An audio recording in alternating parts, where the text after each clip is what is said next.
नमस्कार शेतकरी मित्रांनो, मी किरण शिंदे परत एकदा तुमचं माझ्या नवीन व्हिडिओमध्ये स्वागत करत आहे। शेतकरी मित्रांनो, आपण आजचा व्हिडिओ पाहत आहोत पीक विम्याबद्दल आपण थोडक्यात माहिती घेऊया। चला तर आपण व्हिडिओला सुरुवात करूया। गेल्या वर्षातील खरीप तसेच रब्बी हंगामात कपाशी हरभरा पिकाचे पावसामुळे नुकसान झाले होते। नुकसान भरपाईमुळे जिल्ह्यात पीक विमा काढलेल्या शेतकऱ्यांनी दावे केले होते। अशा प्रकारे दावा करून अर्धे वर्ष लोटले तरी अद्याप संबंधित शेतकऱ्यांना पीक विम्याची रक्कम मिळाली नाही।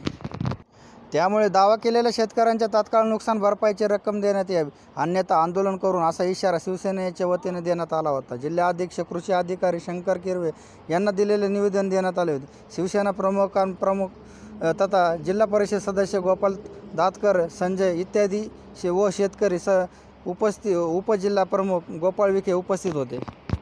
खरीप हंगामात कपाशीची पिकाची परिस्थिती पावसाने नुकसान झाले होते। त्यावेळी कापूस उत्पादनाची पीक विम्याचे दावे केले होते। रब्बीतही हरभरा पेरणीनंतर सुद्धा पावसाने पिकाचे मोठे नुकसान केले होते। दावा केल्यानंतर पंचनामे होऊन तत्काळ नुकसान भरपाई मिळेल आवश्यक असताना 6 ते 7 महिने होऊनही अद्याप शेतकऱ्यांना नुकसान भरपाई मिळाली नाही।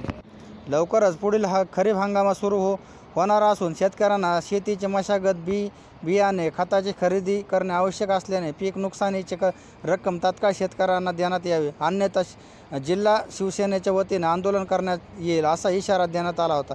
जिल्ह्यातील सुमारे 55,000 शेतकऱ्यांना पीक नुकसानीचे 50 कोटी रुपये पुढील 8 दिवसात बँक खात्यात जमा होणार असल्याची माहिती यावेळी देण्यात आली होती।